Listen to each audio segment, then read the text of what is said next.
Well, Rube, there was the letdown game. Yeah, and kind of before the game, just talking about like there's so much hype around the Eagles winning 3 out of 4 playoff conversations. Hey, could maybe Dallas slipping? Maybe they could win the division. I mean, they're still a losing team coming in, and it's important not to lose sight of that. And they played like one today. They have not arrived. They had some good wins in there, but I think today's game really magnified their faults and their deficiencies, and it was a really bad loss. Giants have been playing hard, and you look at I think we talked about this on Tuesday or Wednesday or Thursday. I don't even know at this point, but they lost by 3 to the Chiefs. They've played competitive football, and you have to beat them. They're not gonna lay down. They tried. They're not very good, but the Eagles aren't very good either. And I don't know if I don't sense that they started believing their press clippings or anything like that. I don't even know if there are press clippings anymore, but they're not good enough to play the way they did and beat anybody, even a team like the Giants. That's not very good because they're not very good. So I think today was a reminder that they haven't arrived. There's still a lot of work to do, and there's still a lot of areas that certainly need fixing. Yeah, 13-7, the final score here from MetLife Stadium. A rough loss. This is the Eagle Eye podcast presented by Nissan with Reuben Frank. I'm Dave Zangaro. We're going to take a look at what this loss means for the possible playoff hopes. We'll look at this loss through the spectrum of Jalen Reagor and Boston Scott and Jalen Hurts. And we'll get to a Dave's Positivity Corner at the end because there were some good things in this loss. But big picture, they're 5-7. It doesn't eliminate them from playoff contention, certainly, but they had a real shot in this game, especially after this week. We watched the Cowboys lose and the Saints lose on Thanksgiving. A lot of the talk around town was that, hey, all of a sudden, like, they might even have a chance to win the division. And then to lay an absolute egg like this, it's really disappointing. Yeah, no doubt. And, I mean, this is a killer loss. This is a division loss. They're 0-2 in the division now. So it's I don't think anybody should be thinking about the playoffs or talking about the playoffs after a game like this. I went into these last 6 games thinking they had to go 4-2, including the Dallas game, to have a chance.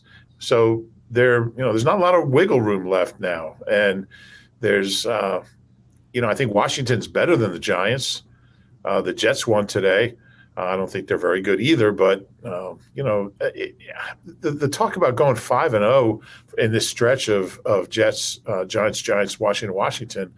And I didn't know where that was coming from. They're just not good enough to do that. So they've dealt with adversity well this year. There were some really bad losses earlier in the season, and they came out the other side pretty intact. So. This is where I think Nick Sirianni's as good at that. I think he's good at keeping his team engaged and playing hard and practicing well. I don't think that was the problem. I think they played hard today, but this is a really demoralizing loss. I think the way it happened is worse than some of those Raiders, Buccaneers, Dallas, Chiefs losses where they were never in the game. I mean, they should have won the game. They I think Boston Scott said it. He said, we brought it on ourselves. They didn't do anything to beat us. We just beat ourselves. That's true. I mean, you can count like 6 plays that if they had gone the other way, they probably win the game. Yeah, it felt like their last 3 possessions, they were going to score, didn't it? Yeah. And they just needed one of them. I mean, and they couldn't get it done. That's the thing. It's like as ugly as this game was, as poorly as they played, the Giants really didn't play any better. It was right there for them. It felt like the Giants were trying to help them win this one, and to not get it done, it's bad. It's ugly. I didn't think that they were, a legitimate Super Bowl contender, but I thought they were better than this. I thought they were better than losing to this team in a game like that. It's a big step back. There's no way around it. It's a big step back for the entire organization. It's a big step back for the quarterback, who we have to talk about. This was awful. This was an awful performance. 3 interceptions. Could have been more. I mean, there were some plays that, the Reagor drops at the end. If he makes a catch on one of those, we're probably looking at this a little bit differently. But Hurts played really poorly, and some of the decisions and the accuracy was bad. And it's disappointing from him because he had been playing so much better, to the point where the last few weeks he was starting to make believers in the city that, yeah, maybe they did find their franchise quarterback. And you don't throw that away because of one bad game, but it was a really bad game. Yeah, I think I wrote that in my observations. I never quite know what I wrote in my observations when I file it, but one game isn't going to make me change my mind about him, but it was really discouraging. And I thought he really regressed and started doing a lot of the things he was doing. Even last year, just putting the ball up for grabs, throwing into traffic, throwing passes that had no real purpose, no real, what exactly you try to do there. The risk reward on some of those passes he threw was so low that it was going to take an incredible catch to make a play. And most likely something bad was going to happen. And the Giants made him pay for each one. I thought the first one might not have been his fault. It looked like Quez broke off his route. Stopped, yeah. Yeah, he stopped running.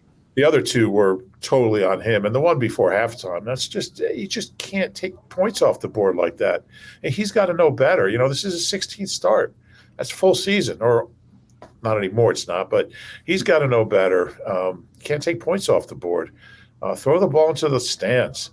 That one, I mean, particularly, the deep ball is one where you're like, man, we've seen that a few times, the underthrows, and that's not good. But the decision-making on that one before half is like a high school quarterback has to know to throw that ball away. Yeah. And that's and not – I don't think that's an unfair shot. I'm sorry. No, I mean, I don't think that's an unfair shot. You just can't make that throw. Yeah, I didn't like that whole sequence. First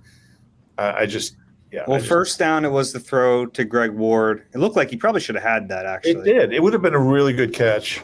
And he's a guy, like you said, hadn't been targeted in 2 months. Yeah. But, yeah, I mean, it's – hard to make him play. It's not his game. I mean, he was diving. But he could have caught it. I would say should have caught it. It's not a drop, but it would have been a great catch. But you'd like to see him catch it. And then second down, they ran Jalen left. Yeah. The draw play. See, I would throw on second down, and then you either score or you stop the clock, and then you still have the timeout. It was just ill-fated from the beginning. But that, I didn't mind the Jalen run on second down as much. Yeah, that was just my reaction to those two plays. But I thought Jalen's two best passes might have been the two that Reagor dropped at the end. They might have been his two best passes of the day. I kept thinking this is going to be, the Giants, they were out of the game. They score 7. They're going to come back. Then the Giants get a field goal. They're going to come back. They're going to drive the length of the field and win the game. I was no doubt in my mind. Mm-hmm. That's kind of – but yeah. It felt like that. It felt like that. But you know what? You're playing with fire if you rely on that. And, Boston Scott with the fumble on the one drive and then the 2 Reagor drops on the next drive. This team's not good enough to play football like that. Like you see the Chiefs, they're down like 10-0 in the fourth quarter. You just know they're going to win the game. This team isn't good enough to play games like that, even against a team like the Giants. They're just, and granted, I mean, they're without their top 2 running backs at that point.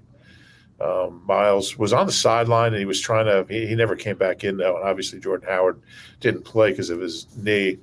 But Boston Scott, he's been in the league 4 years now, including a practice squad year. He's got to know better. And he said that. He was accountable and he stood up there and, said it's on me. I got to be better. But he does have to be better. He can't make that mistake. And then the 2 Reagor drops, I mean – yeah, they're bad. But the thing is – and we're going to point them out, rightfully so. And we're going to talk about Reagor and Boston in a minute. Sorry, but I apologize. They shouldn't be in that situation. Absolutely. Need plays at the end like that. You shouldn't be there. Getting it back to Hurts. I try to stay on the rails here. Getting it back to Hurts.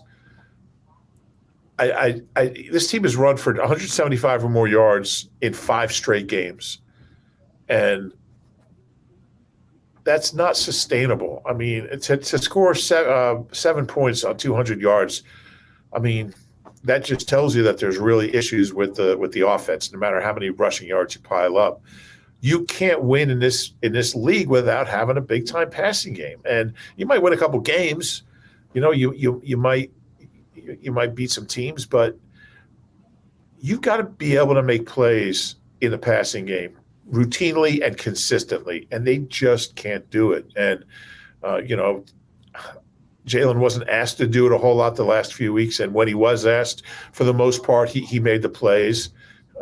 But today, it just kind of showed you what happens when we're running the ball. They ran for 208 yards, average 5.1 yards a carry. But and there's times I certainly would have run it instead of throwing it.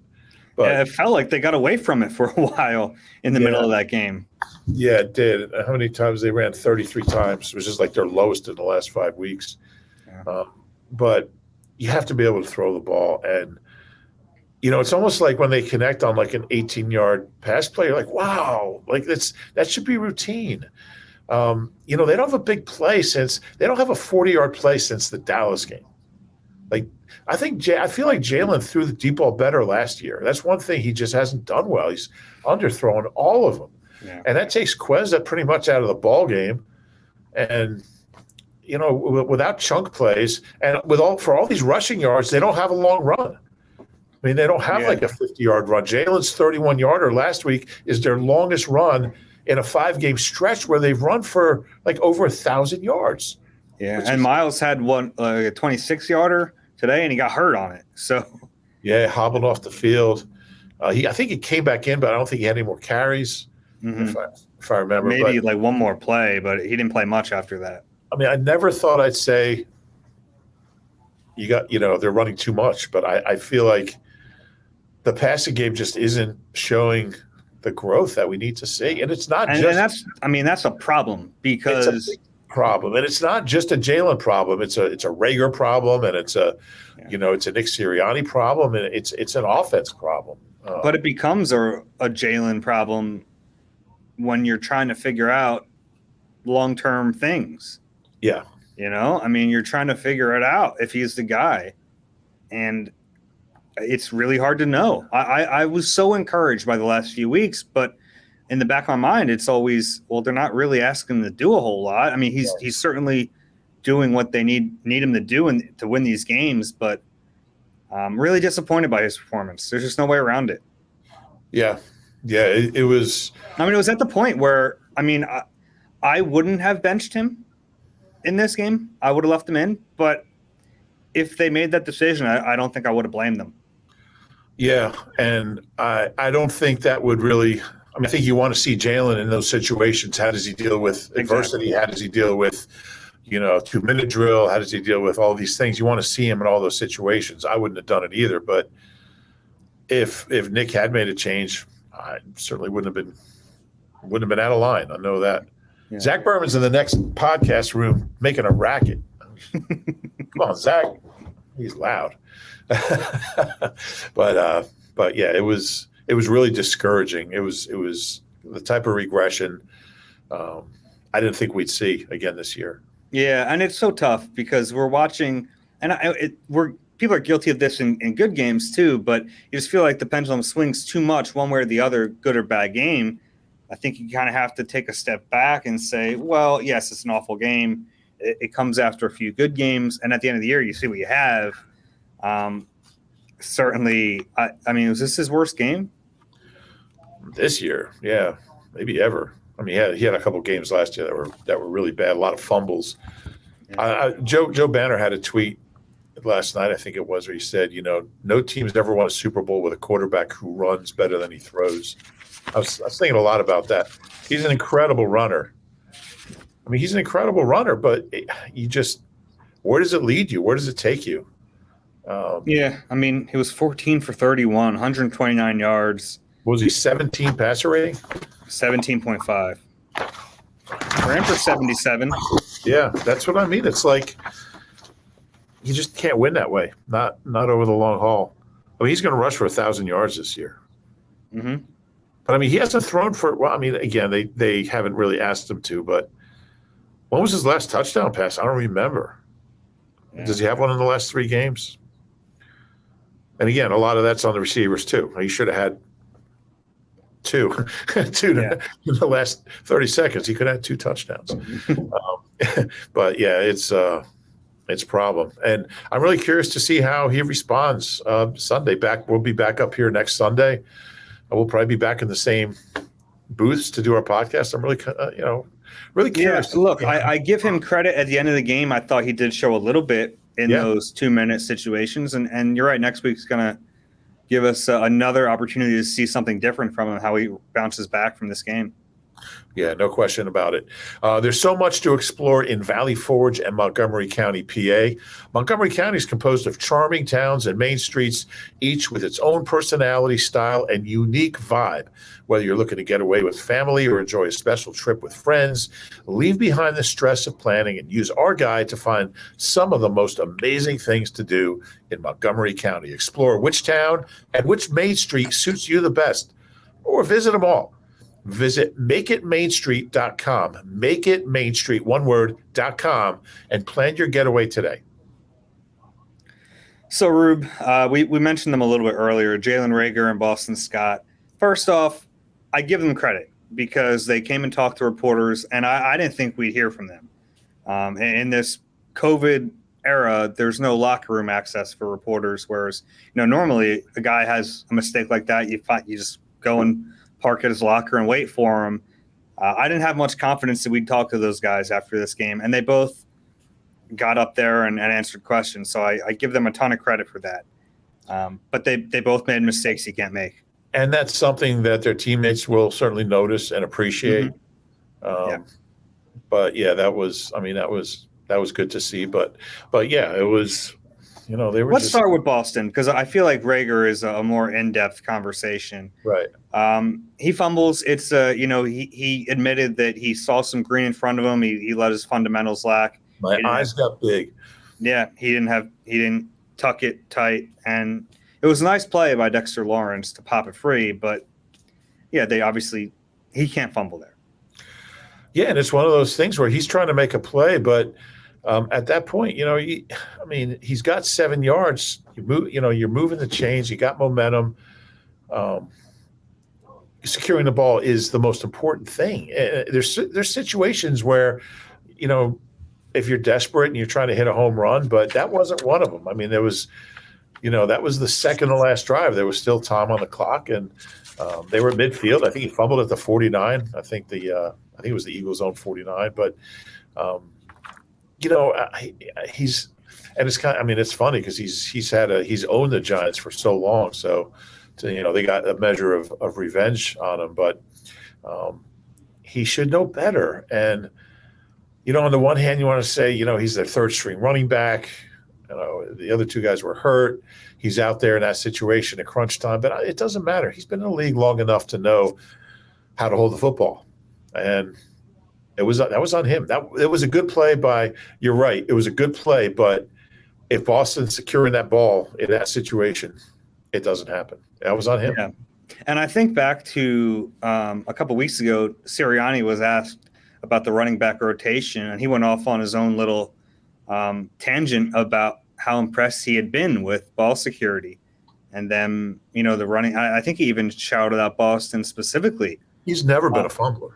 He's never been a fumbler. And I think Nick shouted him out specifically for one play where he did the exact thing he didn't do in this game. It's inexcusable. And it's not like I'm letting him off the hook, but I think Reagor is a larger conversation. And Boston played.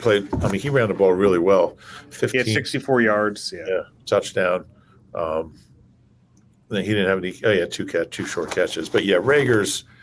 I don't know if I've ever seen a player have 2 drops like that on. It wasn't back-to-back plays. I think it was a play in between. But yeah, at the end of a game, it's like it's just. And the first one, I don't even know which one was worse. The first one was, it was off his hands. The second one, it looked like he would have been down at the 1 probably, but who knows? He could get in on that one. But I don't know which one was worse. They were just unthinkable. He's been so Yeah, I bad. mean, on the first one, it was Hurts' best throw of the game, An incredible right? throw. It Yeah. was a great throw. He was being interfered with. Yeah. No excuses. It still hits you in the hand. You have to have the concentration to pull it in. That's a touchdown. That one is definitely a touchdown. That's a touchdown. And honestly, the second one, he probably would have been he would have been short, but that might have been better. He might have scored with no time left. Yeah, you're right. That one reminded me of the J-Jaw one from a couple years Yeah. ago. Oh yeah. I hate But to there go. would have been time to get up there. Yeah. Yeah. But I don't know what you do with him. I mean, he's awful right now. I mean, he did have a nice catch. I mean, he had a great catch. That's the thing. Spectacular catch. He'll make the spectacular catch every few weeks, but that's it. That's all you're getting from him. I mean, his last catch before that one was that touchdown, that crazy catch with 3 guys on him. He makes these incredible plays, but he's in the end zone with the game on the line and can't even catch the football. It's like, and I do give him credit for coming out and talking, but the one quote that got me was, and I don't know if I can find this right here, but he said, you have your good days and your bad days. I'm like, where's the good days? Man, what are you talking about? He said it was very uncharacteristic. You got to take the highs and the lows. Where are the highs? I mean, he had 7 targets. Yeah, Devontae had what, 2? Oh, he had 2 catches. He had 4 targets. Mm-hmm. Goddard had 3 targets, 1 catch for no yards. Goddard and Devontae can't have 22 combined yards. Yeah, they have to be. And it's funny because you and I were talking about they're going to need a third receiver, but that doesn't mean you get the third receiver 7 targets and stop targeting Devontae and Dallas Goedert. They're 2 best players. 7 targets, 31 yards. And it looked like on that scramble drill on Reagor's second drop, Devontae was open. Yes, he was. He was open, and it looked like at the time he was open, it looked like Jalen Hurts saw him and was stepping up, and it looked like he hesitated to throw. And then Devontae got open again, and he still didn't throw it to him. Then he throws it to Reagor. Devontae was hot. I don't think the TV cameras picked it up, but I was watching him come off the field. He physically stomping through his helmet. I mean, that's a mild-mannered guy. Yeah. PO'd. I don't blame him. Yeah. Yeah, I don't blame him. There was I think 3 or 4 of those today where people in the press box are yelling, "He's open, he's open," and Jalen's just running around and runs off for 5 yards. He just did not see the field today, man. This is the 26th ranked defense in the league, 25th ranked in pass defense. Yeah, and their corners were hurt. Yeah, it was. I mean, they had guys out there. They had practice squad elevation. I mean, their touchdown was practice squad guy who never caught a pass before. It went through his hands and bounced off his leg. Yeah. But hey, well, let's talk about. Do you have anything else on Reagor or Boston? Just that. Yeah, I do. I have one other thing. 5 years ago, I guess it was 2016. Doug Peterson sat Nelly down. I'm at that point with Reagor. Yeah. Because it's counterproductive to keep sending him out there. He's killing this team. His returns suck. When they try to get him the ball on short stuff to use his speed, and he is fast. Those plays never go anywhere. I don't care if it's a practice squad guy. I don't care if you sign Travis Fulgham off the Dolphins practice squad. I don't even know if he's still there. I don't care if you play J-Jaw, who seemed to play a little more today. You can't just keep running this kid out there like that. And people are saying he's like just a bust for a first-round pick. I mean, he's bad for a 7th-round pick. You'd expect a 7th-round pick to make those catches, or an undrafted free agent. If you're in the league, you make those catches. This is as bad as it gets. I don't remember wide receiver having a game that bad, and I just don't know. I mean, does anybody have any sense that he's going to turn it around? No. So I guess there is like the occasional flash, like the play today. I guess that's like just enough that makes the coaching staff think that they can rely on him. I don't know how you rely on him. You can't. Yeah, you can't. I guess the positive, or one of the positives, and we'll get to the positivity corner, and we'll probably talk about it more, but defense played all right. Yeah, they played okay. I mean, 13 points, I'm not gonna come down too hard on them. The Giants converted at 2 third and longs. They had a couple big plays. The Giants just did enough to win. And the Eagles didn't force any turnovers against the QB who turns the ball over more than anybody in the NFL over the last 3 years. And they had a couple chances. They were close a few times. Yeah, they did. No sack. Well, one sack on the last play of the game. Daniel Jones basically took a knee. I think Hargrave was the first to hit him. I do think, again, the D-line got some good pressure at times, but good pressure and sacks are two different things. And they had 6 sacks in the Detroit game, and they have 8. I think it's 8 sacks in their last 5 games. So they have 2 sacks in the other 4 games. Yeah, and I don't want to hear about, it's not about sacks, it's about pressure, because pressure doesn't, turn a 2nd and 10 into a 3rd and 19, and it doesn't get the QB shaken up. And, sacks force fumbles. This D-line, if you have Fletch and Sweat and Barnett and Hargrave, I don't know how they got 19 sacks in 12 games. That's the fewest in Eagles history since sacks became an official stat in '83. After 12 games, with that kind of talent, those contracts, I just think it's such an underachieving defensive line. The defense was fine.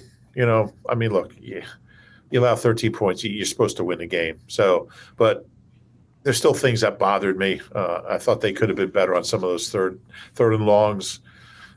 They gave up the one long run to Saquon, but otherwise, they were really good against the run. Their Giants averaged 2.6, which is great, but no turnovers, no real sacks. Galladay made a couple nice plays. The Giants did what they had to do. They were awful, but they were just less awful. Yeah, there were a few key plays. That Steven Nelson DPI set them up for the touchdown. What did you think of the call? I wouldn't have thrown the flag, but he had his hand on his back. Yeah. Yeah, I think it was ticky-tacky, but it got called, Yeah. And the touchdown was just a fluke play. We touched on that earlier. I don't even know the guy. I think he's a practice squad elevation. He didn't even know he caught it, I don't think. No, he didn't. And that ball, it went through his hands, and it hit like his thigh, and then started dropping to the ground, and it was like a centimeter off the ground. Yeah. And he got his hand under it somehow. I don't even know how he saw it. But you know what? If you're TJ Edwards, while that ball's loose in there, get a hand in there. I don't know. I'd have to see it again, but yeah, I have a hard time killing the defense. No, I'm not killing them. 13 points is 13 points, but there's still individual plays that kind of still drive me. Yeah, and that's fair. And it wasn't good enough in this game, And the main thing for me is a turnover would have helped. No takeaways against Daniel Jones. 19 for 30, 202 yards, a touchdown. Yeah. No long plays, nothing longer than 20 yards, dink and dunk. But he did. What I think hurt the Eagles late in this game? I actually thought Barnett was having a pretty good game, and then it looked like his back. There was some kind of issue with his back, and they were working on him. And I don't think he came back in. And whatever you think about Derek Barnett, the problem is after you get past him, you're down to Kerrigan and Teron Jackson. I think that really hurt them late in the game. Yeah, Barnett did play well. He had a great play on that. Was it Slayton? Yeah, basically a sack. Yeah. Yeah, it was a sack of a running back. Doesn't count as a sack though it doesn't. But it was a 13-yard loss for incentive bonus purposes. Yeah. He's not awful, but he's not as good as he should be. But yeah, I can't be super critical of the defense. Daniel Jones. How many games has he had in his career where he didn't turn the ball over, either fumble or a pick? Not many. Jalen Hurts looked like Daniel Jones today. Pretty much, yeah. that was unfortunate.